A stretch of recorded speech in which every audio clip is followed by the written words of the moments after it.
ప్రధానమంత్రి నరేంద్ర మోదీ ఫిబ్రవరి 5న ప్రయాగ్రాజ్ మహాకుంభమేళాను సందర్శించనున్నారు. ప్రతిపాదిత షెడ్యూల్ ప్రకారం మోదీ ఉదయం 10:30 గంటలకు ఫిబ్రవరి 5న ప్రయాగ్రాజ్కు చేరుకుంటారు. ఆ క్రమంలో ప్రధాని మహాకుంభమేళాను సందర్శించే సమయంలో ప్రత్యేక పూజలతో పాటుగా పవిత్ర స్నానం చేయనున్నారని తెలుస్తుంది. ఆయన ప్రయాగ్రాజ్లోని అరయిల్ ఘాట్కు చేరుకుని అక్కడి నుంచి గంగా, యమున, సరస్వతి నదుల సంగమ స్థలమైన సంగం వద్ద పడవ ప్రయాణం చేస్తారు. ఆ క్రమంలో అక్కడి పవిత్ర సంగమ నదుల్లో ఆయన పవిత్ర స్నానం చేయనున్నారు.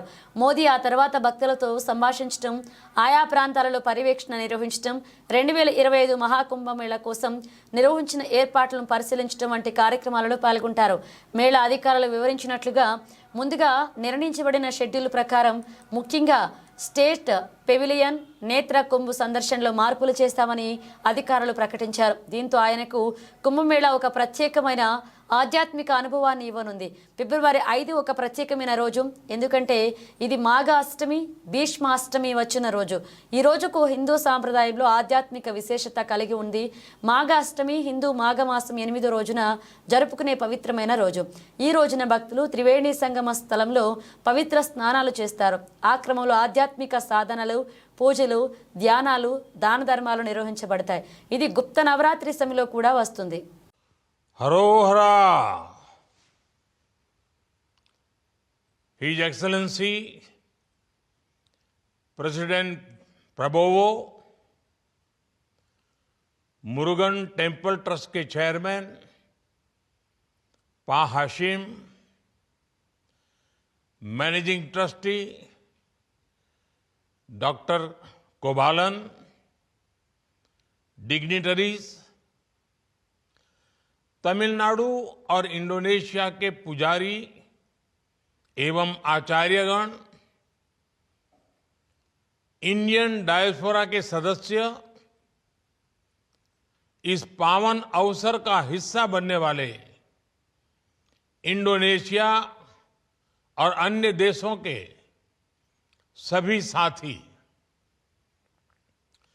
और इस दिव्य भव्य मंदिर के निर्माण को साकार करने वाले सभी कारीगर बंधु,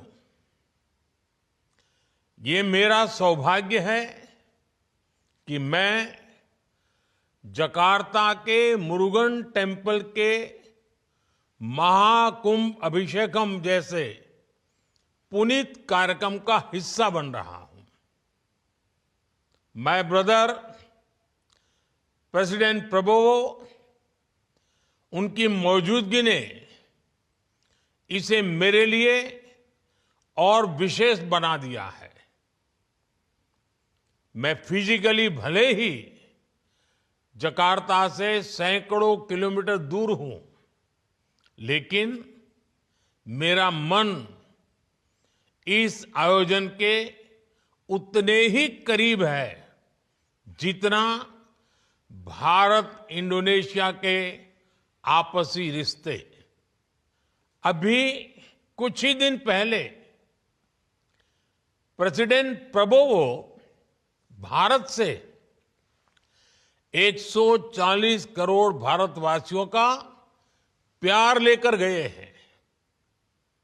मुझे विश्वास है उनके जरिए आप सब हर भारतीय की शुभकामनाओं को वहां अनुभव कर रहे होंगे। मैं आप सभी को और भारत, इंडोनेशिया समेत दुनिया भर में भगवान मुरुगन के करोड़ों भक्तों को जकार्ता टेम्पल के महाकुंभ अभिषेकम की बधाई देता हूं। मेरी कामना है तिरुपुगढ़ के भजनों के माध्यम से भगवान मुरुगन का यशगान होता रहे। स्कंद षष्ठी कवचम के मंत्र सभी लोगों की रक्षा करे। मैं डॉक्टर कोवालन और उनके सभी सहयोगियों को भी बहुत बहुत बधाई देता हूं कि उन्होंने कड़ी मेहनत से मंदिर निर्माण का सपना पूरा किया है। साथियों, भारत और इंडोनेशिया के लोगों के लिए हमारे रिश्ते सिर्फ जियोपॉलिटिकल नहीं है। हम हजारों वर्ष पुरानी संस्कृति से जुड़े हैं। हम हजारों वर्ष पुराने इतिहास से जुड़े हैं। हमारा संबंध विरासत का है, विज्ञान का है, विश्वास का है। हमारा संबंध साझी आस्था का है, अध्यात्म का है। हमारा संबंध भगवान मुरुगन और भगवान श्री राम का भी है, और हमारा संबंध भगवान बुद्ध का भी है।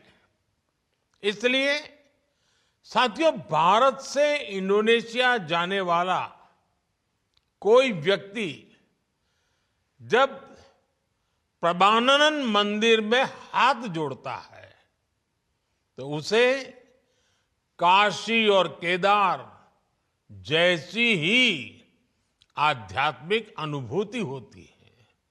जब भारत के लोग काकाविन और सेरात रामायण के बारे में सुनते हैं तो उनमें वाल्मीकि रामायण, कंब रामायण और रामचरितमानस जैसी ही भावना जगती है। अब तो भारत में अयोध्या में इंडोनेशिया की रामलीला का मंचन भी होता रहता है। इसी तरह बाली में जब हम ओम स्वस्ति अस्तु सुनते हैं तो हमें भारत के वैदिक विद्वानों का स्वस्ति वाचन याद आता है। आपके यहां बोरोबुदुर स्तूप में हमें भगवान बुद्ध की उन्हीं शिक्षाओं के दर्शन होते हैं